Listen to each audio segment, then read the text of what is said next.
Hello YouTube, welcome back to my channel. So in today's tutorial, we're going to go over how to do a list multiplication, or how to multiply an iterable. So for example, let me just create this, and I'm going to give it these three elements, right? 1 2 3 and 3, 1 2 and 3. Okay, so we have three elements instead of our list. So let's imagine that you might have seen people using this syntax, right?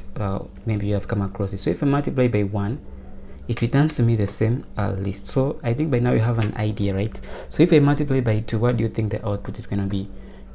It just repeated the same stuff. So this is really tricky in Python, right? So you get back 1 to 3, and also you get back another 1 to 3. So what it simply does, it copies this and pastes it the number of times that you multiply. So if you multiply by 1, it only pastes it 1 time. If you multiply it by 2, it only pastes it 2 times. Okay, so if you multiply this by 3, then this is going to be just like this, and if you go 4, it goes on and on just like that. So that's how you can do the multiply. This syntax works in Python.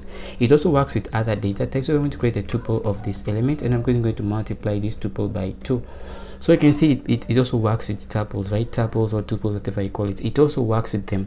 So now there are some data types, there's some iterables that this can do. Actually it can work with sets, right? If you do this with sets, you get an error. If you do this with dictionaries, you get an error. So it works with lists, it works with tuples. Okay, these are the two data types, data structures that I know it works with. Okay, so if there are any other data structures that the multiplication operator works with, please kindly let me know in the comment section below. But this all I wanted us to talk about in this tutorial of how this syntax of an iterable multiplied by a certain integer works. Okay, so that's all I wanted to discuss in this tutorial. If you like this tutorial, give it a thumbs up, hit the subscribe button, and hit the notification bell so that you can be the first one to get updated whenever I upload new videos on Python, tricks, machine learning, and data science. So thanks for watching.